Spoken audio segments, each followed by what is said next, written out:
Prime Asia বিশ্ববিদ্যালয়ের শিক্ষার্থী ও ছাত্রদল নেতা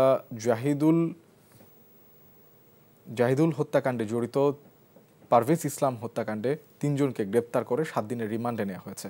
ঢাকার অতিরিক্ত মুখ্য মহানগর হাকিম মোহাম্মদ সানাউল্লাহর আদালত এই রিমান্ড মঞ্জুর করেন। আর দোষীদের সবাইকে আইনের আওতায় আনতে 48 ঘন্টার আলটিমেটাম দিয়েছে শিক্ষার্থীরা।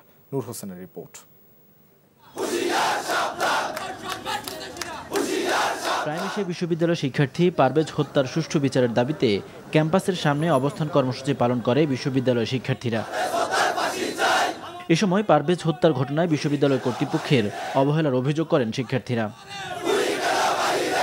কিছু সন্ত্রাস এসে তাদেরকে আমাদের ক্যাম্পাসের সিঁড়িতে মেরে দিয়ে চলে যায়। আমাদের ভাইয়ের 3 জন আসামিকে এখন পর্যন্ত আটক করা হয়েছে। বাকি যারা আছে তাদের সকলকে আমরা আইনের আওতায় দেখতে চাই এবং তাদের পারভেজ হত্যার সঠিক তদন্তের মাধ্যমে সঠিক বিচার চাই।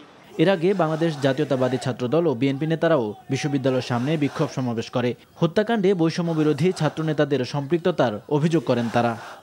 কেউ কেউ আপনাদের মধ্য থেকে ক্ষমতার অপব্যবহার করে সমস্ত সরকারকে এবং সমস্ত ছাত্র নেতৃবৃন্দকে দায়ভার নিতে হবে।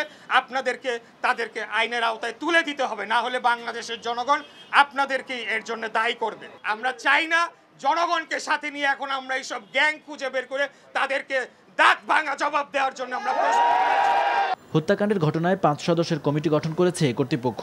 অভিযুক্ত 3 শিক্ষার্থীকে সাময়িক বহিষ্কারও করেছে বিশ্ববিদ্যালয়। আমরা সাময়িকভাবে তাদেরকে বরখাস্ত করেছি অলরেডি, এবং একটা তদন্ত কমিটি আমরা করে দিয়েছি এবং তদন্ত রিপোর্ট হলে তার এগেইনস্টে আমরা পার্মানেন্ট স্টেপ নেব। এদিকে এই ঘটনায় রোববার রাতে কামাল হোসেন, আলবি হোসেন জুনায়েদ আর আলামিন সানিকে মহাখালীর ওয়ারলেস থেকে গ্রেফতার করেছে বনানী থানা পুলিশ। পরে তাদের আদালতে পাঠানো হয়। সেখান থেকে 7 দিনের রিমান্ড মঞ্জুর করেন আদালত।